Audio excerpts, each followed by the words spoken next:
Baik, assalamualaikum warahmatullahi wabarakatuh. Selamat pagi semuanya ketika video ini direkam. Apa kabar? Semoga semuanya dalam keadaan baik. Perkenalkan, nama saya Dwi Utoyo Putra. Saya siswa Edwork Digital Marketing Batch 7. Baik, saya akan menjawab pertanyaan kuisnya tadi. eh apa? Lumayan banyak ya, jadi dipelajari lagi. Apa perbedaan antara paid channel dan organic channel dalam digital marketing? Hmm, apa ya? Kalau paid channel dari apa, dari katanya aja udah ada kata paid ya, berarti membayar. Paid channel adalah metode pemasaran ya, di mana perusahaan membayar untuk menampilkan iklan atau konten mereka kepada audiens yang ditargetkan. Ingat, digital marketing itu menargetkan ya, pangsa pasarnya itu seperti apa, berdasarkan demografi, gender, usia, dan lain sebagainya melalui media internet, seperti itu.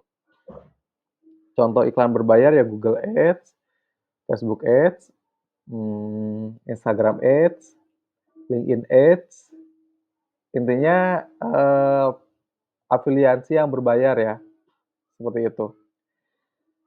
Dan sedangkan organic channel itu dia kebalikan dari paid channel. Kalau organic channel dia tidak membayar, untuk metode pemasarannya. Organic channel metode pemasarannya di mana perusahaan menarik audiens secara alami, ya. Jadi secara alami, tidak membayar dan tidak mendapatkan promosi lebih. Ini biasanya melibatkan optimasi konten ya, kontennya yang optimal, yang bagus untuk mesin pencari atau media sosial. Contohnya ya SEO, Search Engine Optimization, postingan media sosial, konten blog, apalagi ya, pemasaran konten, seperti itu. Jadi tidak apa ya, kalau organic channel ini dia tidak diiklankan secara menarik, secara khusus karena dia gratis, tidak seperti paid channel, seperti itu.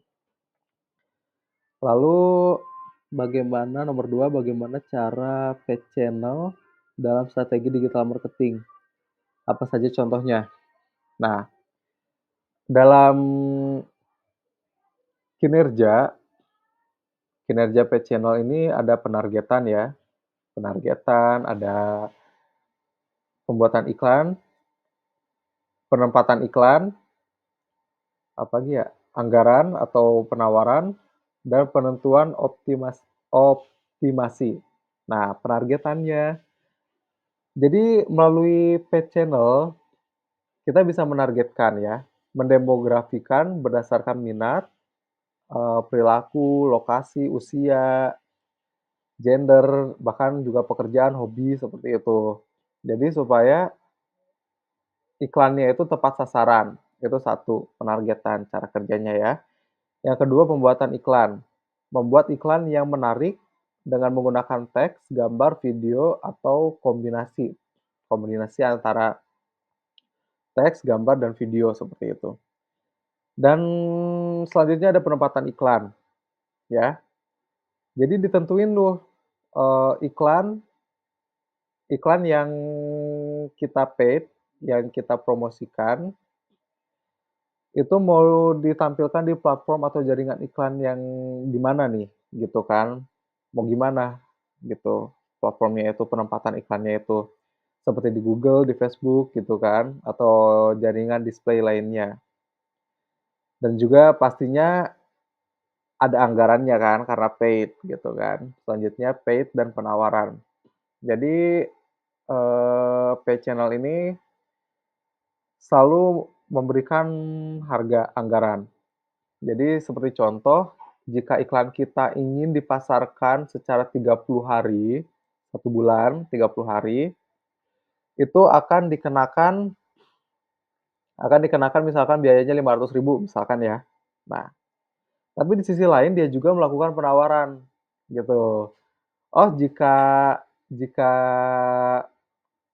kita, menggunakan jasa pay channel di hari ini, maka akan mendapatkan potongan gitu, misalkan 300.000 untuk 30 hari, seperti itu. Jadi ada anggaran, ada penawaran, seperti itulah ya, kurang lebih lah. Lalu selanjutnya ada pemantauan. Nah ya, ingat digital marketing itu bisa menganalisis. Nah, iklan kita itu sudah tayang di mana saja, sudah tayang, berapa banyak viewersnya seperti itu kan. Jadi kita bisa melacak kinerja iklan yang kita post gitu, dan melakukan penyesuaian untuk, meningkatkan hasil. Jadi, misalkan kita sudah mendemografikan untuk awalnya untuk orang usia 20 tahun ke bawah misalkan.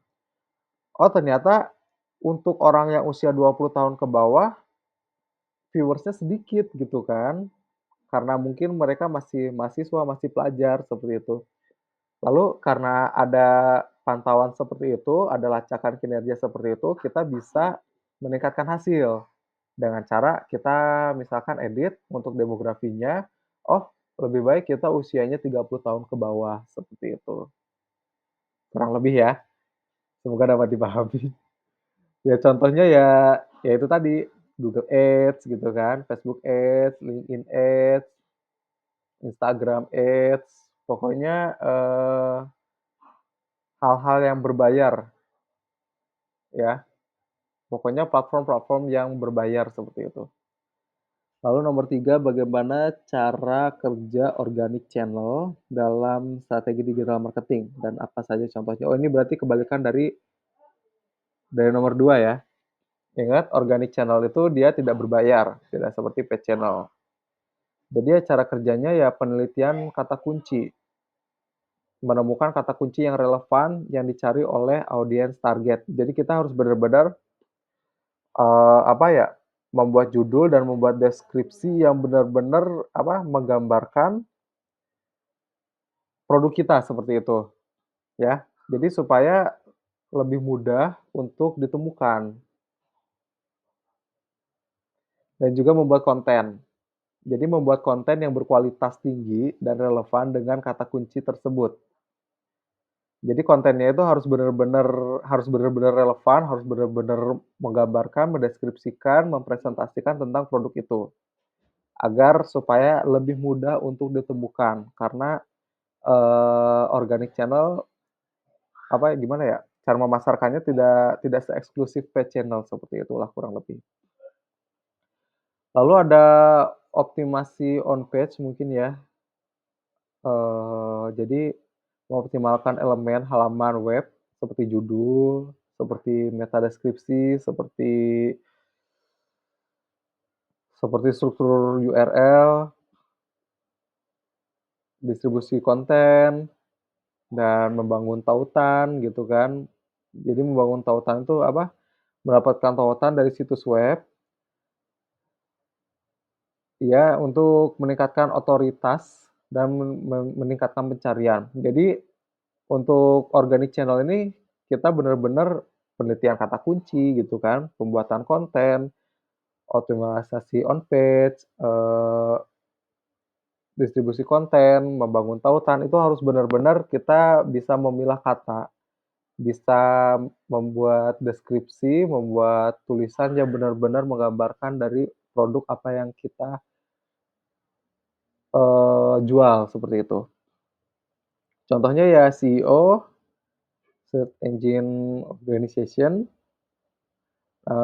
sosial media marketing ya, seperti apa, ya kalau di Facebook marketplace ya, dan konten marketing seperti apa, video blog gitu, seperti podcast, ya kurang lebih seperti itu.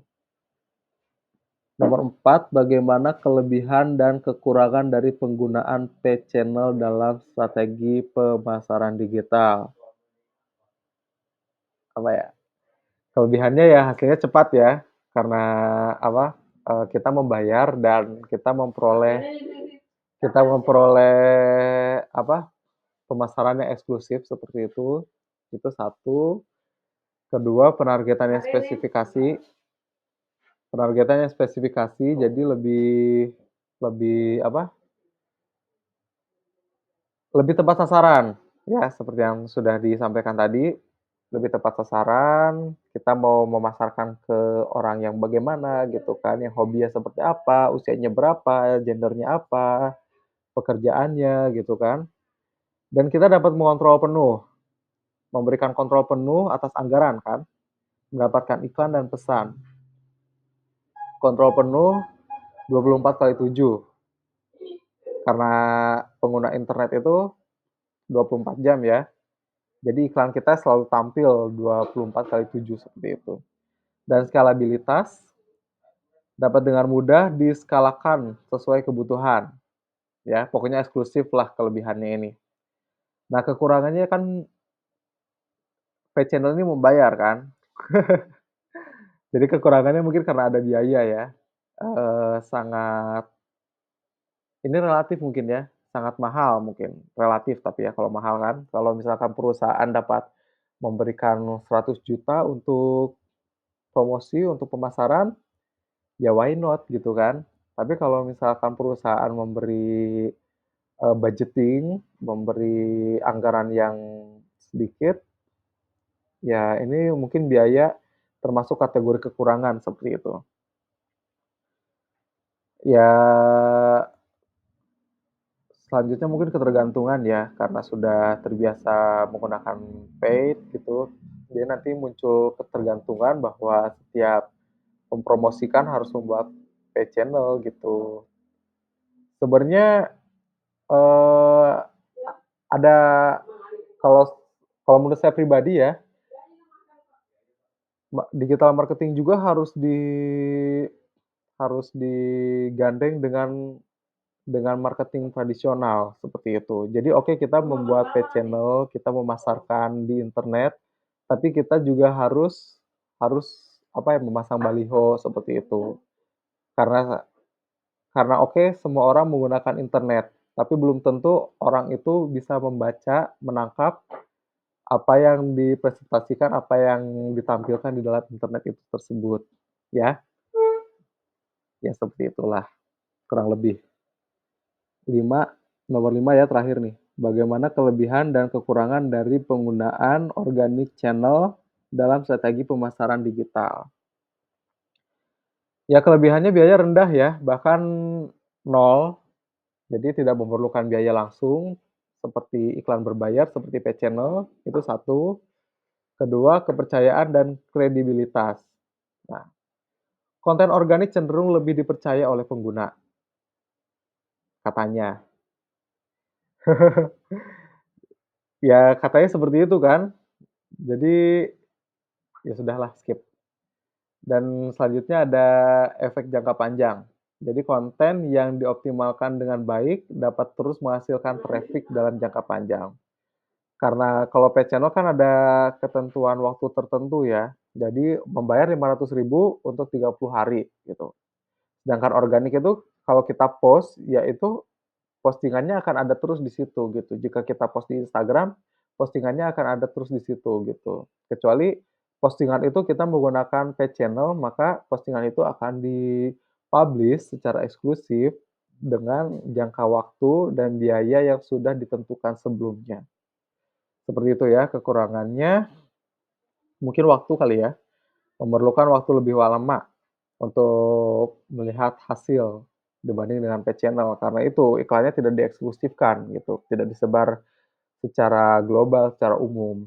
Jadi kita membutuhkan waktu gitu, supaya orang-orang bisa mengakses, supaya orang-orang bisa melihat iklan kita, karena kita tidak melakukan, branding secara eksklusif, secara khusus, secara berbayar, ya. Dan selanjutnya, karena hal itu, karena waktu yang memerlukan waktu yang lebih lama, maka selanjutnya kekurangan selanjutnya itu adalah ketidakpastian. Hasil dapat bervariasi gitu kan, dan dipengaruhi oleh perubahan algoritma, mesin pencari, dan platform media sosial gitu. Jadi tidak pasti, ini belum tentu akan ada yang, ya namanya berjual ya, namanya market gitu. Pasti ada yang beli, pasti ada yang tidak gitu. Sedangkan menggunakan, organic channel ini ya tidak pasti gitu. Penjualannya juga agak lama gitu kan. Ya mungkin lebih ke pastinya tidak terjual daripada terjual gitu kan. Ketidakpastiannya seperti itu. Dan selanjutnya upaya berkelanjutan mungkin ya, apa ya, membutuhkan usaha berkelanjutan untuk menghasilkan optimal, untuk menghasilkan, branding, pemasaran, market yang lebih optimal. Jadi kita tuh harus konsisten upload video terus, kita harus konsisten bikin iklan terus di marketplace Facebook gitu kan, karena kita tidak menggunakan paid channel itu kan. Jadi kita harus bener-bener branding branding, upload lagi upload lagi upload lagi upload lagi gitu kan. Supaya orang-orang itu, masyarakat itu, calon konsumen itu bisa menjamah gitu. Oh, iklan kita ada di sini, ada di situ gitu kan. Jadi kita harus membuat banyak platform, kita harus membuat konten yang menarik, tulisan yang menarik, kata kunci yang benar-benar dapat, membuka akses untuk ke iklan kita gitu kan. Jadi upayanya harus berkelanjutan seperti itu, ya. Dalam strategi digital marketing yang efektif, seringkali 2 jenis channel ini digunakan secara bersama loh, untuk, memaksimalkan jangkauan yang efisien dan hasil yang lebih menarik. Jadi sebenarnya memang ada kelebihan dan kekurangannya masing-masing. Tapi di sini, ini pendapat saya pribadi ya, jadi 2 jenis channel ini harus digunakan secara bersamaan, ya.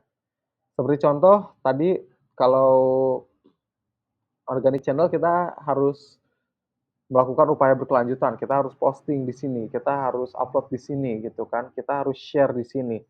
Nah, karena kekurangan tadi paid channel itu kita kebergantungan. Nah, jadi oke kita paid channel, tapi kita juga harus semangat melakukan berkelanjutan itu. Kita paid channel untuk produk ini, kita paid channel untuk ini, untuk itu. Tapi kita juga harus melakukan berkelanjutan gitu, supaya iklan kita banyak dan di satu sisi paid channel juga membantu kita gitu, ya.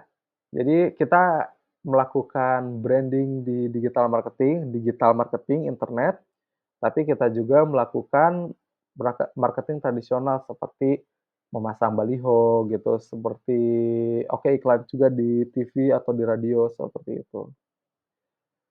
Jadi ya semakin banyak iklan ya, ditambah kita melakukan paid channel, ditambah kita melakukan konsistensi, upaya berkelanjutan itu, maka iklan kita benar-benar dapat dijamah oleh banyak orang. Bahkan kemungkinan orang yang sebelumnya tidak memerlukan, tidak mau, mungkin akhirnya jadi tertarik untuk membeli. Seperti itulah kurang lebih ya. Baik, sudah 18 menit nih. Sekian jawaban dari saya, kurang lebihnya mohon maaf. Wassalamualaikum warahmatullahi wabarakatuh. Selamat pagi ketika video ini dibuat. Semoga kita semua selalu sehat dan dalam lindungan Allah Subhanahu wa taala. Terima kasih.